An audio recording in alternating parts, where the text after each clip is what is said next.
Hello, my name is George Kelesitis, and today I'm going to talk to you about eliminating soot emissions from jet fuel combustion. Jet fuel combustion is still the main source for energy generation for aviation. In this regard, the climate impact of aviation is quantified by its radiative forcing that comes mostly from the contrail cirrus clouds that are formed behind the aircraft. These contrails are made of ice particles that nucleate on top of the soot nanoparticles that are emitted from jet fuel combustion. So recent climate models have shown that a 90% reduction of soot emissions from jet fuel combustion can halve the global mean radiative forcing that comes from aircraft contrails. Of course, this radiative forcing reduction changes across different regions of the world. So here you can see a global map with the radiative forcing reduction that is attained by the elimination of soot emissions from jet fuel combustion. The lined regions reflect changes of the radiative forcing that are statistically significant.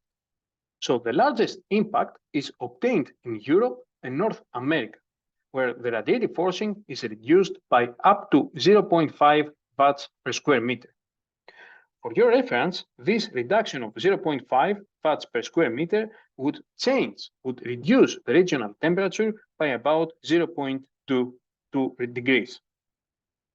This indirect climate impact of soot emissions from jet fuel combustion is one of the largest climate impacts of soot in Europe and North America. Now, in addition to the climate impact, soot emissions from jet fuel combustion are also linked to respiratory and cardiovascular diseases.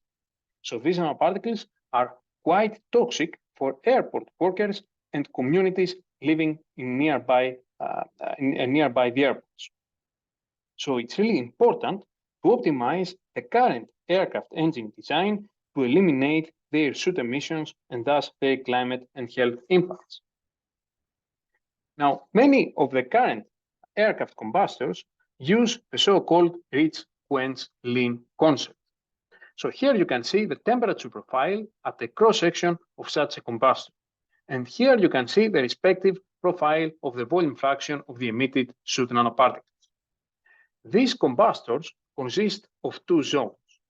A rich zone where jet fuel is combusted and large concentrations of soot nanoparticles are being formed, and a lean zone where air is injected to oxidize soot nanoparticles. As you can see here, though, some soot nanoparticles survive oxidation and they are still emitted in the atmosphere. This can be attributed to inhomogeneities of the temperature and gas profiles in the lean zone of these combustors. These inhomogeneities result in small pockets with high concentrations of soot nanoparticles, as you can see, for example, over here. So we can optimize the design of these combustors by using lab-scale reactors for enclosed spray combustion of jet fuel, like the one that Ms. Trivanovich showed you before during her presentation. Here, the rich and lean zones are separated by a torus ring that injects nitrogen with or without oxygen through 12 jets. The design of this enclosed combustion unit has been optimized for the precise synthesis of coated nanoparticles. That way, we can ensure good mixing between gases and particles, as well as uniform temperature and gas profiles in the lean zone of this reactor. So we used this reactor along with the instrumentation that Ms. Trivanovich showed you before to identify combustion conditions that can eliminate soot emissions. The main difference between this setup and the one showed to you earlier on by Ms. Trivanovich is that here, instead of pure nitrogen, we injected nitrogen containing oxygen at different concentrations. To investigate the impact of such injections on the flame characteristics, we measured the temperature just above the torus ring at 35 centimeters height above the burner. So when we inject only nitrogen downstream of the jet fuel combustion, you can see that at this height above the burner, the temperature is rather low, just 750 Kelvin. At these conditions, soot nanoparticles coagulate in the absence of any reactions. As we increase, though, the oxygen concentration in the injected nitrogen, you can see that the temperature gradually increases up to 1400 Kelvin. At this high temperature range, surface oxidation takes place, reducing both the particle mass but also its diameter. Of course, as we further go up in the flame and we reach 63 centimeters height above the burner, you can see that the temperature gradually drops for all the oxygen concentrations investigated here. And this, of course, stops the surface oxidation. So we sampled soot nanoparticles at this height above the burner, and we characterized in detail their size distributions. And in particular, we started with the primary particle size distribution of soot. So here I'm presenting you on the y-axis the normalized number concentration measured as a function of the primary particle diameter. Here in particular, you can see the primary particle size distribution that we obtained for soot nanoparticles from jet fuel combustion when we injected only nitrogen. So we measured this smooth primary particle size distribution by counting over 100 different primary particles from microscopy images like this one over here. So you can see that at these conditions, soot primary particles attain a rather broad size distribution with a mean diameter of about 12 nanometers. Now, when we inject nitrogen containing 5% of oxygen, you can see that the primary particle size distribution shifts to the right and the mean diameter increases to 19 nanometers. This has been observed before and it has been attributed to polyaromatic hydrocarbon molecules that are being formed and they adsorb on the soot surface, increasing its diameter. As we further increase, though, the oxygen concentration in the injected nitrogen, you can see that the size distribution shifts to the left, it narrows, and the mean diameter decreases down to 10 nanometers. Next, we also measured the mobility diameter of soot nanoparticles that quantifies the size of their agglomerates. So here I'm presenting you on the y-axis the normalized number concentration obtained as a function of the mobility diameter.